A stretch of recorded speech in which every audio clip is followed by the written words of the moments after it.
Olá, sejam bem-vindos a mais uma aula de ciências. Hoje vamos conhecer um pouco mais sobre a história das vacinas. Como elas foram descobertas? Qual o impacto delas na nossa vida? Como foi o início da vacinação no Brasil? Vamos nessa aula tentar responder essas perguntas e entender um pouco mais sobre as vacinas. Nossa história da vacina começa com uma doença, a varíola.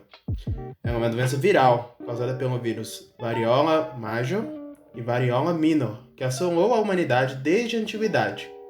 Ela é transmitida de pessoa para pessoa pelo ar, através de gotículas de saliva e catarro expelidas pela tosse e pela fala de pessoas contaminadas, assim como por meio do contato com superfícies e objetos contaminados.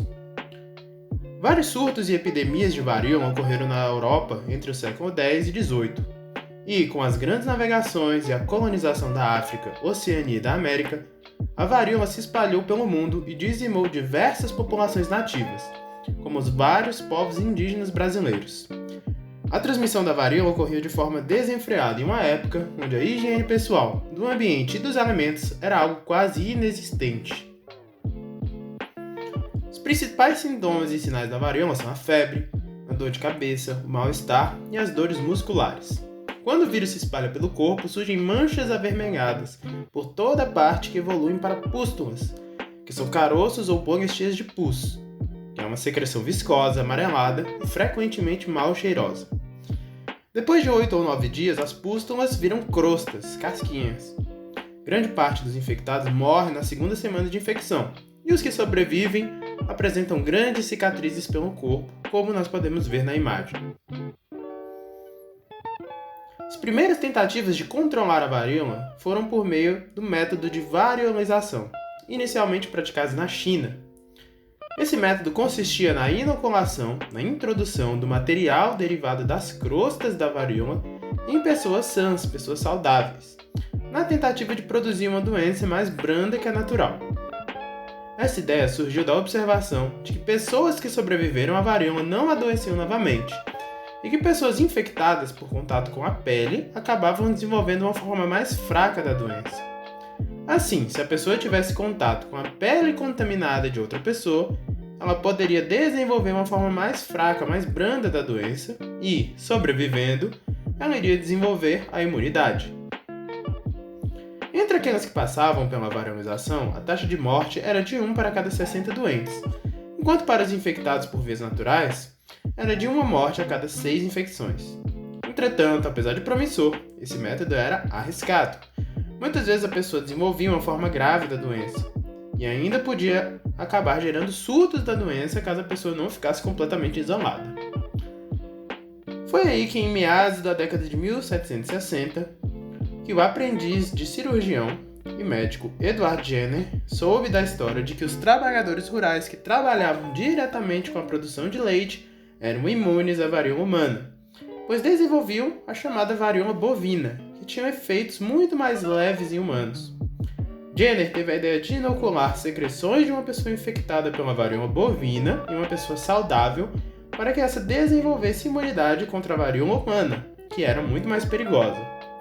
E usou um garoto de 8 anos chamado James Phipps para testar sua hipótese.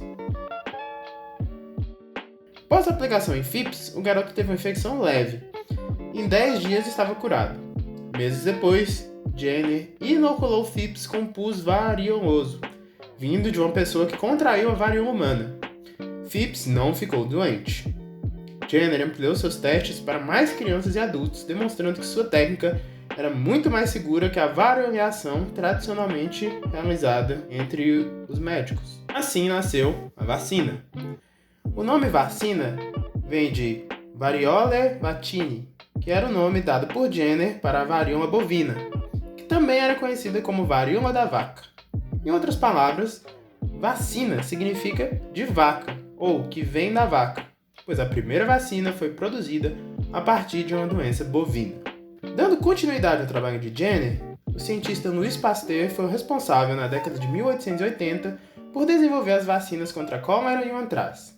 No século XX, várias vacinas bem-sucedidas foram produzidas, como a vacina contra a difteria, sarampo, a cachumba e a rubéola, por exemplo.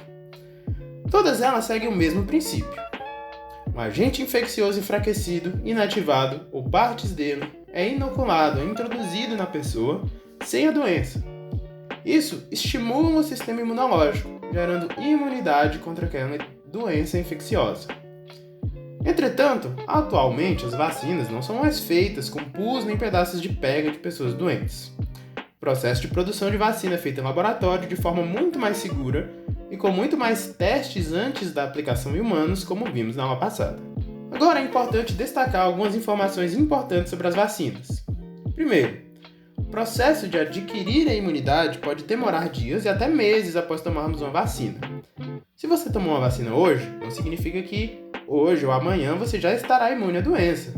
É preciso esperar um tempo para que seu corpo seja capaz de produzir os anticorpos. Em alguns casos, mesmo a pessoa vacinada pode adquirir a doença. Podem acontecer falhas no sistema imunológico, por exemplo. Entretanto, mesmo nesses casos, a vacina pode ajudar a não desenvolver casos graves da doença. A pessoa tem apenas a forma leve e logo se recupera. Nem sempre a proteção da vacina vale para o resto da vida. Algumas vacinas precisam de mais de uma dose para que o nosso corpo possa adquirir boa imunidade durante toda a vida. A vacina contra a gripe, por exemplo, que é administrada de ano em ano, é um desses casos. E a vacinação no Brasil? A primeira vacina a chegar ao Brasil foi a vacina contra a varíola em 1804. Entretanto, é só no século XX que a vacinação em massa para toda a população começa a ser pensada como uma solução de saúde pública, principalmente com a atuação do médico Oswaldo Cruz. Em 1903, Oswaldo Cruz foi nomeado diretor-geral de saúde pública do Brasil e iniciou uma grande promoção do saneamento básico e da vacinação como formas de promoção da saúde. A varíola era, no Brasil, um grande problema de saúde pública. Iniciada no Rio de Janeiro, a capital do Brasil na época, a vacinação contra a varíola não foi uma tarefa fácil. A vacinação ocorreu de maneira controversa. Os profissionais de saúde deveriam ir até a casa das pessoas e obrigar todos a tomar a vacina, quer queiram, quer não. Muitas vezes de maneira violenta, caso oferecessem resistência. Caso não fossem vacinadas, as pessoas não poderiam matricular seus filhos nas escolas, nem trabalhar, viajar e até mesmo seriam proibidas de se casar, além de ter que pagar uma multa. Não haviam na época campanhas de conscientização suficientes para informar as pessoas sobre o que eram e qual era a importância das vacinas, o que levou muitas pessoas a ter desconfiança sobre a vacinação. Isso gerou muita revolta na população, que já estava descontente com o governo na época, resultando em protestos que ficaram conhecidos como a Revolta da Vacina. Os confrontos com a polícia resultaram em 30 mortes, 945 pessoas presas, 110 feridos e 461 pessoas que foram deportadas para o Acre por motivos políticos. Apesar da repressão, a vacinação obrigatória foi suspensa, conforme o desejo da população. Entretanto, em 1908, a população do Rio de Janeiro teve que enfrentar uma epidemia de varíola que resultou na morte de 6.400 pessoas pelo menos, pois não havia sido imunizada contra essa doença. Desde então, a estratégia de vacinação teve mudanças e passou a focar muito mais na conscientização da população sobre a importância de se vacinar. A campanha de vacinação contra a varíola continuou. Em 1971, o último caso foi notificado no Brasil. Desde então, essa doença não fez mais vítimas, pois foi erradicada graças à vacinação da população. Isso não significa que agora a população não precisa mais ser vacinada. Se a vacinação não ocorrer, essa doença pode voltar a ser um problema. Por isso, a vacinação de toda a população é essencial para o controle de doenças como essa e muitas outras. Agora vamos conhecer a palavra-chave da aula de hoje. A palavra-chave é vaca. Fiquem atentos na hora de responder a atividade da plataforma e anotem a palavra-chave, ok?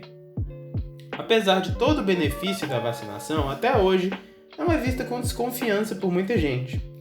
A vacina contra a Covid-19, por exemplo, recebeu diversos ataques, até mesmo de políticos, e muita informação falsa, as chamadas fake news, sobre a vacinação tem circulado nas redes sociais. É preciso tomar cuidado com as informações que vemos na internet e temos sempre que pesquisar bastante em fontes confiáveis para podermos chegar às nossas conclusões. Atualmente, de acordo com a comunidade de pesquisadores sérios que tem se dedicado ao estudo e pesquisa sobre esse tema, a vacina se mostra como a melhor forma de prevenção à Covid-19 que temos no momento, juntamente com as medidas de distanciamento social, uso de máscaras e higiene das mãos. É somente com a vacina que poderemos voltar a uma vida mais ou menos normal sem que cada vez mais e mais pessoas sejam vítimas dessa doença.